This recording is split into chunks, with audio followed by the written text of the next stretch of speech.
போன பதிவில் ராவணன் சீத்தை கிட்ட பேசினாங்க அப்படின்னு சொல்லி பார்த்தோம்.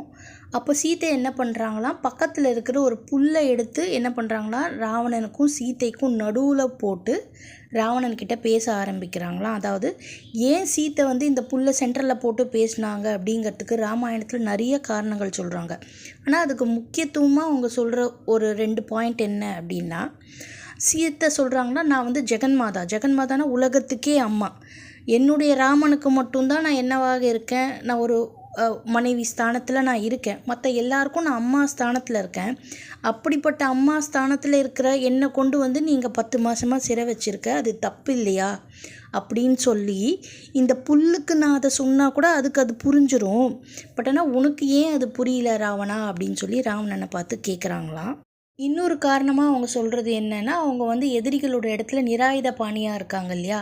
ஸோ அவங்களோட துணைக்காக அவங்க என்ன பண்ணாங்களாம், அந்த புல்லை முன்னாடி போட்டு அவங்க பேச ஆரம்பிக்கிறாங்களாம் ராவணன்கிட்ட.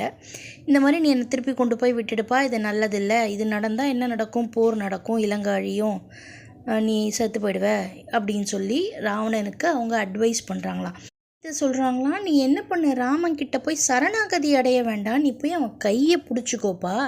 நீ போய் அவன் கையை பிடிச்சாலாம் அவன் என்ன பண்ணுவான், அவன் உருகி போயிடுவான், அப்படிப்பட்டவன் அவன் அப்படின்னு சொல்கிறாங்க.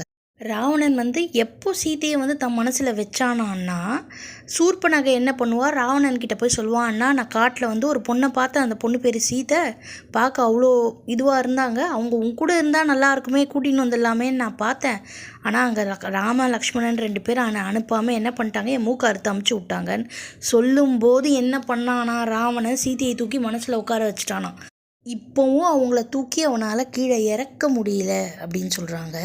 அப்போது அவர் என்ன பண்ணுறான், ராவணன் அந்த அரக்கியெல்லாம் கூப்பிட்டு, இந்த பர்மா இன்னும் உனக்கு கொஞ்ச நாள் தான் டைம், ரொம்ப நாள் ஆயிடுச்சு, இதுக்குள்ளே நீங்கள் என்ன பண்ணுவீங்களோ, அவளுக்கு அறிவுரை சொல்லுவீங்களோ இல்லை அச்சுறுத்துவீங்களோ, என்ன பண்ணுவீங்களோ தெரியாது.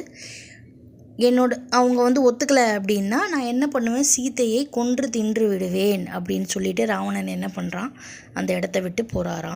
அப்போது அந்த ராட்சசிகள்லாம் என்ன பண்ணுறாங்கன்னா, சீத்தையோடைய சிந்தனையை சிதைத்தல் அப்படின்னு சொல்கிறாங்க. அதாவது சீத்தை கிட்ட போயிட்டு நமக்கு வேண்டியால் நம்ம ரொம்ப ஒரு மாதிரி தரக்குறைவாக தப்பான அப்படி பேசக்கூடாது இல்லையா, அது ரொம்ப மனசு கஷ்டப்படும்.